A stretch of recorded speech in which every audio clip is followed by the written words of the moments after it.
Hola y bienvenidos a este video. Mi nombre es Miguel Isabel Suárez Saque y hoy les vengo a hablar sobre el derecho internacional público, las fuentes, los sujetos y también sobre la sociedad internacional. Así que comencemos. Como primera instancia les hablaré sobre el derecho internacional público, pero antes de empezar con la definición, primero les hablaré sobre su historia. Pues bueno, este surge en la época antigua, específicamente con los romanos, quienes tenían algo denominado como el jus gentum, o traducido al español derecho de gentes.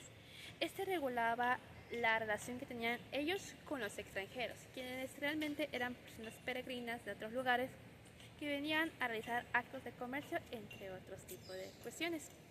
Asimismo, pasamos a lo que es el siglo XVI, siglo XVII, donde tenemos a Hugo Grocio, quien en su obra De Iuris Bili ac Pacis de 1625 nos dice la regulación sobre lo que era la paz, la guerra y el comercio marítimo en ese entonces.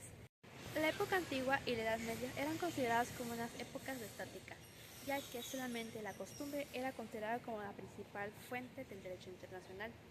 Luego pasamos ahora con el siglo XX, donde tenemos el final de la Primera Guerra Mundial.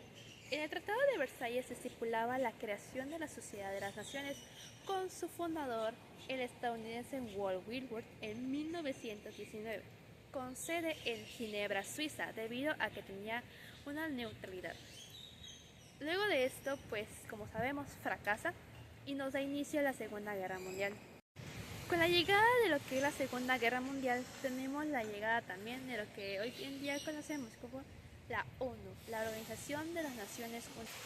Dentro de esto se encuentra lo que es la Carta de la ONU, que tiene los principios básicos como son la soberanía, la cooperación internacional, la paz, la igualdad entre los estados y la prohibición del uso de la fuerza entre ellos. Por último tenemos el siglo XXI, donde no solo los estados, los países, son los principales agentes, sino también otras instituciones internacionales o sujetos internacionales, mejor dicho, participan activamente en el derecho internacional público. Una vez sabiendo la historia ya podemos pasar con lo que son las definiciones. Para esto me guié en dos autores, Hans Kelsen y Alonso García Robles. Para Kelsen, era un orden jurídico normativo superior que buscaba la regulación de los estados y asimismo la garantización de la paz internacional bajo normas jurídicas obligatorias. Ahora seguimos con Alonso García, quien nos dice que para él es el ordenamiento jurídico que busca la regulación internacional de los estados, así como de otros sujetos internacionales. Asimismo, también busca lo que es la paz, la cooperación y el respeto mutuo. Una vez teniendo estas dos definiciones, podemos obtenerlo.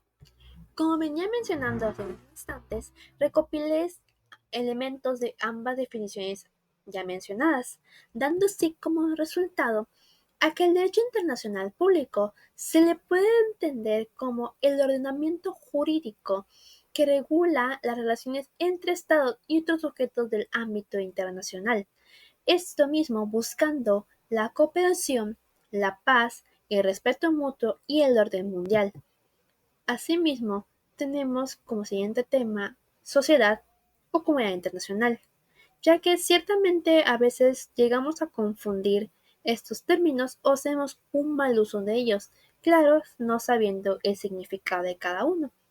La sociedad internacional la podemos definir como el conjunto de estados soberanos y otros sujetos del ámbito internacional que interactúan entre ellos buscando relaciones diplomáticas, políticas, económicas y jurídicas.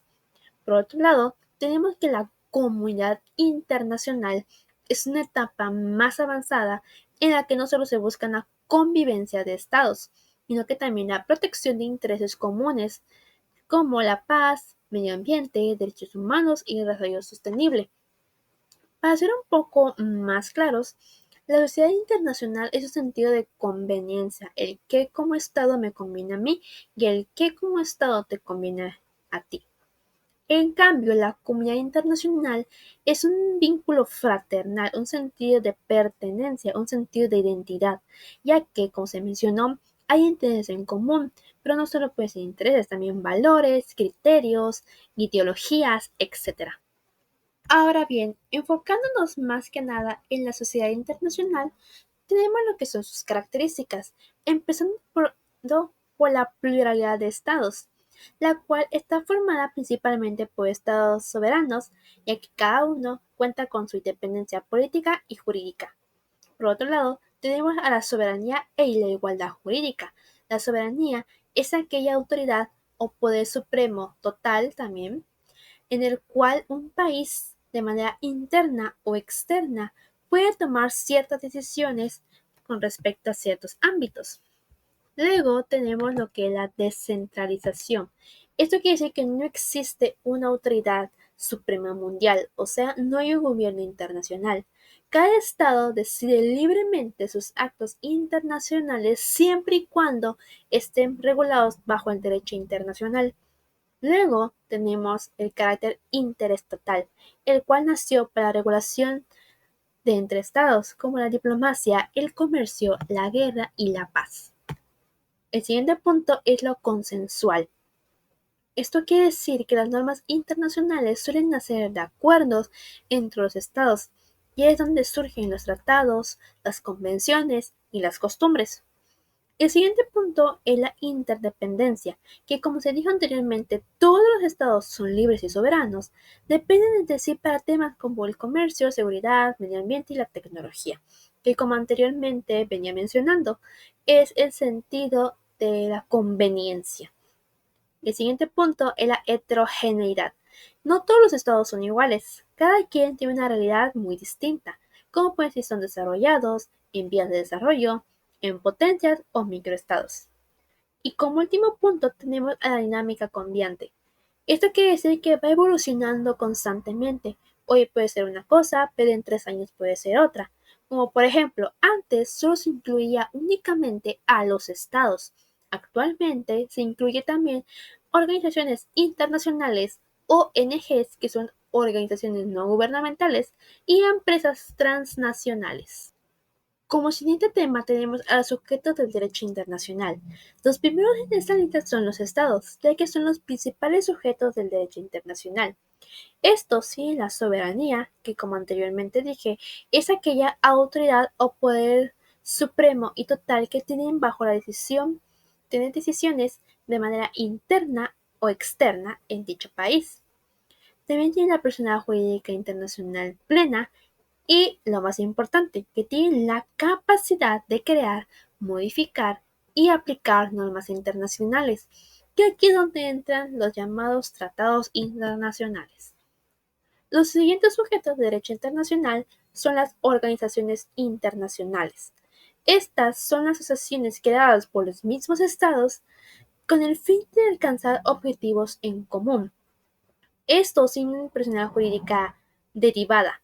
Esto quiere decir que está limitada a lo que establezca su tratado constitutivo.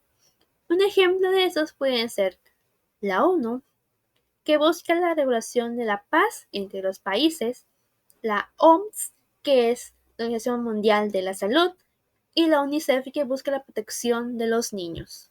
Por último, tenemos a los sujetos especiales, que son actores que no son ni estados ni organizaciones internacionales, pero jurídicamente en ciertas circunstancias tienen algo de capacidad jurídica. Un ejemplo de ellos son lo que conocemos como están en las imágenes, son el Comité Internacional de la Cruz Roja, que tiene un papel reconocido bajo el derecho internacional de humanitario, que se encarga básicamente de la protección de víctimas en conflictos bélicos. Y el que está al lado es el llamado OLP, que es un movimiento de liberación nacional, el cual básicamente es la Organización para la Liberación de Palestina. Busca la representación de pueblos bajo dominación colonial o ocupación. Tiene reconocimiento internacional para luchar por la autodeterminación. Pero estos ejemplos de sujetos especiales pueden ser los mismos individuos que tradicionalmente no eran considerados como sujetos, pero hoy en día sí, ya que cuentan con derechos como derechos humanos y protección del individuo. Y cuentan con responsabilidades como por ejemplo crímenes internacionales como el genocidio y crímenes de guerra. Otro ejemplo son las empresas transnacionales y las ONG, que esas básicamente están limitadas, ya que no tienen una personalidad jurídica plena, pero tienen influencia en la elaboración de normas internacionales y participación en foros. Algunos ejemplos son como la Amnistía Internacional, que es una ONG o una organización no gubernamental. Otro ejemplo puede ser Google o Shell, que son multinacionales. Como siguiente tema tenemos las fuentes del derecho internacional. Como primera instancia tenemos a los tratados internacionales, los cuales son acuerdos formales y vinculantes por escrito entre dos o más sujetos del derecho internacional público, los cuales fueron mencionados anteriormente, que son los estados, organizaciones gubernamentales y los sujetos especiales. Estos crean derechos y obligaciones para las partes involucradas bajo el marco del derecho internacional y se les considera como la principal fuente del derecho internacional público. Esta consta de 5 etapas. La primera es la negociación, en la cual se dan aportaciones de ideas y opiniones con los estados que están involucrados. Y este no existe un límite de tiempo, puede durar días, semanas, meses, años o inclusive segundos. Luego tenemos la adopción del texto, en el cual se da la redacción del texto, o sea, el tratado, a partir de los cuantos borradores se hayan realizado durante la negociación. Asimismo, durante esta etapa también se pueden agregar otras ideas o otras aportaciones al tratado. Luego tenemos la autenticación, que esta ya es la determinación del texto oficial, ya no se le puede mover nada, ya es el que será convertido en el oficial. Luego tenemos la firma, que es el consentimiento del representante, que son los delegados y el embajador plenipotenciario, o cualquier persona que tenga la facultad de los plenos poderes. Entre un paréntesis, los plenos poderes es un documento que solamente puede ser otorgado por jefes de Estado, ministros de Relaciones Exteriores o jefes de gobierno a ciertas personas que se les considere. Antes de pasar a la siguiente etapa, existe un mecanismo que se le conoce como la recepción, que es cuando se le entrega una copia a un Estado para poder analizar y revisar el tratado y decidir si entrar o no, para saber si no choca con su derecho interno. En el caso de México, el Senado es el que le da la orden de saber si entrar o no a un tratado. Así como la negociación, aquí tampoco existe un límite de tiempo. Pueden durar días, semanas, meses, años, inclusive décadas. Luego tenemos la ratificación o la adhesión. La ratificación son aquellos países en los que estuvieron en las primeras etapas. Y la adhesión son de los nuevos estados involucrados. Como último, tenemos la entrada en vigor, la cual consta de una regla general, la cual dice que es la que disponga o acuerden los estados negociadores desde un inicio. En caso de que a los estados negociadores se les haya olvidado mencionar la dicha fecha de entrada en vigor, se expresa que se llevará a cabo después de la última ratificación de los estados. Esto quiere decir que si 20 estados firmaron, el último estado que ratifique hará que entre en vigor dicho tratado. Como siguiente tenemos la costumbre, que es una práctica reiterada que se lleva a cabo de manera diaria, cada mes, cada año, etc. También entra el precepto, que es el opinio iuris sive necessitatis, que al español significa la convicción de que una práctica es jurídicamente obligatoria. No basta con que los estados actúen de cierta manera para que sea reiterada. Deben hacerlo porque creen que la ley los obliga a ello, no solo por convivencia o por hábito. Luego tenemos a la jurisprudencia. Es la variante pura de un precedente judicial. Proviene de una corriente anglosajona y esta ayuda a llenar vacíos legales, corregir ambigüedades y es de carácter obligatorio o considerable en casos futuros. Esta solo puede ser creada bajo órganos jurisdiccionales o tribunales. En el caso de México, solo la Suprema Corte de Justicia de la Nación y los tribunales colegiados tienen la capacidad y posibilidad de crear una jurisprudencia. Asimismo, la jurisprudencia, en el caso mexicano, consta de 5 precedentes judiciales. Como siguiente punto tenemos los principios generales del derecho, los cuales son la base de donde parte cualquier sistema jurídico. Se le puede llamar el inicio de todo, presentados en manera de enunciados, como por ejemplo, como mencioné en la doctrina, el opinio juris sive necessitatis. Luego tenemos a la doctrina, que es la opinión de estudiosos del derecho y tiene hoy en día la aceptación de la comunidad científica del derecho. Cualquiera de nosotros puede dar una opinión, pero tiene que ser 100% aceptada por toda la comunidad científica del derecho para que pueda ser considerada como una doctrina. Luego tenemos las resoluciones de los órganos gubernamentales.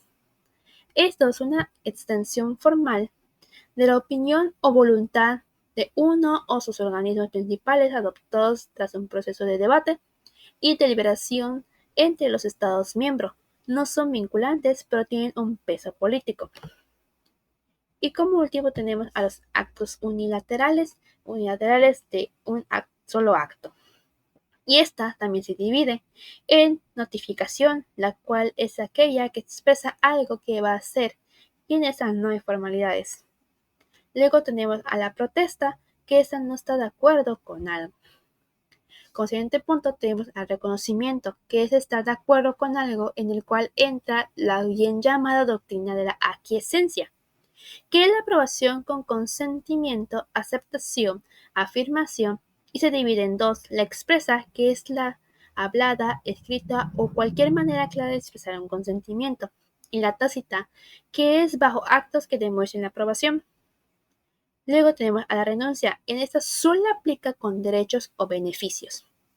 Luego tenemos a la promesa, es hacer algo, no hacer algo o hacer algo bajo un acto prometido, donde entra la doctrina de Stoppel, es decir, prometer algo y hacer algo contrario a la costumbre internacional. No se puede echar para atrás una vez dicho lo que habías prometido. Y como último tema tenemos a la cortesía y la moral internacional. Como tema extra, la cortesía internacional es aquel relaciones armoniosas, relaciones bilaterales y plurilaterales. No es necesariamente reguladas por el derecho. Son parte de protocolos altos diplomáticos o bajo el respeto mutuo y la convivencia entre estados. La característica de este es que es voluntaria, no vinculante jurídicamente, facilita convivencia pacífica y evita conflictos innecesarios. Se basa en la diplomacia, el protocolo y el respeto mutuo. Ejemplos, por ejemplo, es saludar a los embajadores al llegar a un país. O sea que, por ejemplo, si a México lo invitan a Japón, ahí no se da la mano, sino una reverencia. Y ahora pasamos a lo que es la moral internacional, el cual es un conjunto de valores y principios que no están escritos y tampoco son obligatorios. Es de carácter subjetivo, ya que cada persona o estado tiene su propia perspectiva de los valores que hoy en día y es catalogada como una norma social. Asimismo, las características son basadas en la ética, las costumbres y la conciencia internacional. También influye en las decisiones políticas y diplomáticas y complementa al derecho internacional, especialmente en áreas donde no hay norma escrita. Algunos ejemplos es condenar públicamente violaciones de derecho internacional a otros países o cooperar con ayuda humanitaria aunque no haya obligación legal. Y así es como terminamos este video. Espero les haya gustado y hayan entendido un poco mejor los temas. Y eso es todo de mi parte. Adiós.